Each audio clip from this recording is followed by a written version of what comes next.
આજની રેસીપી માટે મેં પોણો કપ છે એ ચોખા લીધા છે અને જે ખીચડિયા ચોખા છે, અને 1 કપ છે એ મગની ફોતરાવાળી દાળ છે, અને જેને મેં 45 મિનિટ માટે પલાળીને રાખી દીધી છે. તો હવે એનું આપણે પાણી નિતારી લઈશું. અને સાથે અડધો કપ બટેટા પૌવાના પૌવા લીધા છે, અને તેને પણ આપણે 3-4 પાણીએ ધોઈ લઈશું. પલાળેલા દાળ ચોખા છે આપણે મિક્સર જારમાં લઈ અને એને આપણે હાંડવા જેવું પીસી લેવાનું છે. તો એને 2 પાર્ટમાં આપણે પીસીને તૈયાર કરી લઈશું, અને પૌવા પણ આમાં એડ કરી દઈએ. તો આમાં આપણે દહીં પણ નાખવાનું છે. તો મેં પોણો કપ દહીં લીધું છે, એ પણ એડ કરી દઉં છું. તો 2 પાર્ટમાં આપણે પીસી લઈએ.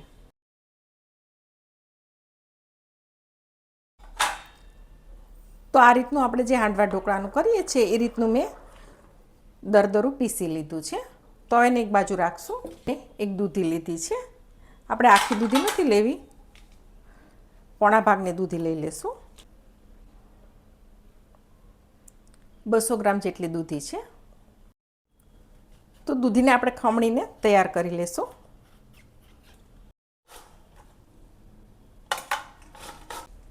તો દૂધી ખમણાઈ ગઈ છે, બેટરમાં એડ કરી દઈશું. એકવાર હલાવી લેશું.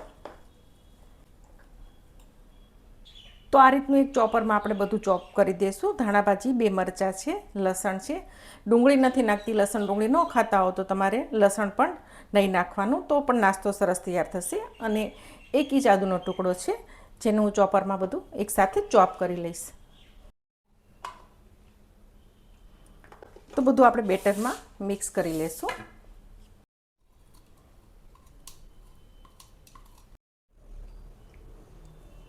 તો બધું બરાબર એકવાર મિક્સ કરી લઈએ. એટલું ઠીક છે. હજી આપણે જરૂર લાગશે તો લાસ્ટમાં આપણે પાણી નાખશું. પહેલાં મસાલા કરી લઈએ. તો 1 નાની ચમચી છે મરી પાવડર છે. તીખાસ માટે લીલા મરચાં નાખ્યા છે, પણ થોડું વધારે તીખું મારા ઘરમાં ખવાય છે. તો 1 ચમચી ફૂલ છે ચીલી ફ્લેક્સ છે. તમે લીલા મરચાં પણ વધારે એડ કરી શકો. અને હિંગ, સ્વાદ પ્રમાણે મીઠું, 1 મોટી ચમચી તેલ. બધું બરાબર હલાવી અને મિક્સ કરી લઈશું એકવાર. તો નાસ્તો વધારે હલકો ફૂલકો બનાવવા માટે ઈનો નાખું છું. 1 પેકેટ છે. થોડો લીંબુનો રસ, જેથી તે સરસ એક્ટિવેટ થઈ જાય. બધું હલાવી લેશું.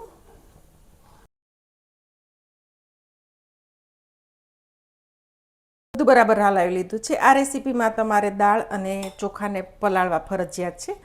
1 ચમચી જેટલું પાણી એડ કરું છું. તો ઓછા ઓછી અડધી કલાક તો તમારે ઓછામાં ઓછી એને પલાળવાનું છે, દાળ ચોખાને. તો આ રીતનું બેટર તૈયાર થઈ ગયું છે. તો હવે આપણે એની થાળી ઉતારશું ઢોકળાની. એના માટે મેં ડીશ છે એને મેં ગ્રીસ કરી લીધી છે, અને આપણે એમાં બેટર એડ કરી દઈશું.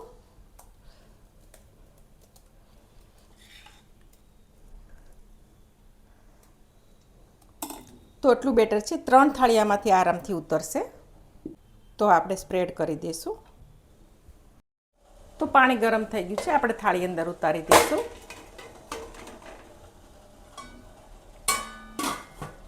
ઢાંકીને 10 થી 12 મિનિટ માટે થવા દઈશું. તો આપણી થાળી ઉતરી છે, તે આપણે ચટણી તૈયાર કરશું. ધાણાભાજી છે, 2 લીલા મરચાં છે, મીઠો લીમડો છે, 6-7 કળી લસણ ને આદું છે. બધું મિક્સર જારમાં આપણે લઈ લઈશું. 1/4 ચમચી જેટલું લીંબુ, 2 ચમચી દાળિયાની દાળ, સ્વાદ પ્રમાણે મીઠું, જરૂર મુજબ પાણી.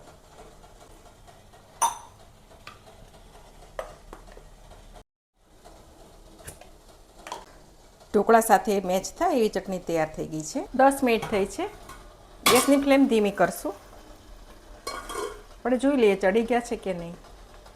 તો ક્લીન આવે છે. તો ગેસની ફ્લેમ બંધ કરી દઈશું. તો બેટરને એકવાર હલાવી આપણે બીજી થાળી પણ સેમ રીતે જ ઉતારી લેશું. થઈ ગયેલી થાળી પર થોડું તેલ આપણે લગાવી દઈશું. ઢોકળા છે કોરા પણ ના પડે.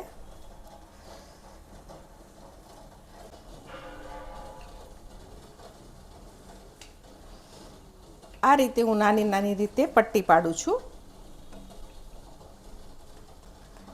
તમે આને એઝ ઇટ ઇઝ પણ ખાઈ શકો છો અને થોડો વઘાર કરીને પણ ખાઈ શકો છો, પણ બહુ ટેસ્ટફુલ બને છે. રવો કે કોઈ પણ જાતના લોટના ઉપયોગ વગર આપણે બનાવ્યા છે. અને વચ્ચે એક પાટ પાડી દઈશ આ રીતે.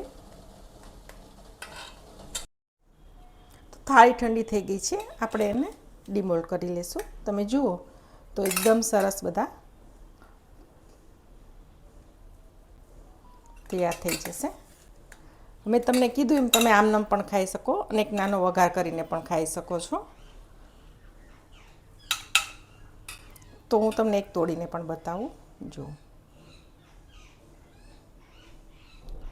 એકદમ મસ્ત તૈયાર થશે. તો આપણે એને થોડો વઘાર કરી લઈએ. એક નાની ચમચી તેલ મૂકશું, ગ્રીસ કરી લેશું બરાબર. સાવ ઓછા તેલમાં પણ સરસ થઈ જશે. જીરું, ગેસની ફ્લેમ મીડિયમ રાખીશું. આ રીતે બધે થોડી લાઇટ બ્રાઉન થાય ત્યાં સુધી આપણે એને શેકી લેવાની છે.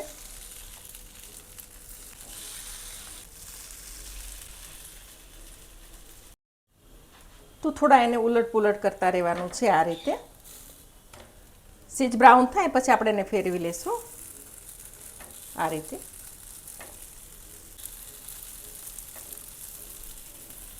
2 મિનિટ જેવું થયું છે. બીજી સાઈડ પણ એ રીતે કરી લઈએ.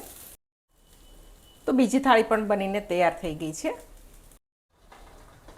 તો બીજી 2 મિનિટ થઈ ગઈ છે અને બંને સાઈડ સરસ બ્રાઉન અને એકદમ સરસ ક્રિસ્પી ઉપરથી થઈ ગયા છે. તો ગેસની ફ્લેમ બંધ કરી આપણે સર્વિંગ બાઉલમાં લઈ લઈએ. તો બસ તૈયાર થઈ ગયું છે દાળ ચોખા અને દૂધીમાંથી એકદમ બહારથી ક્રિસ્પી અને અંદરથી એકદમ મુલાયમ એવો નાસ્તો.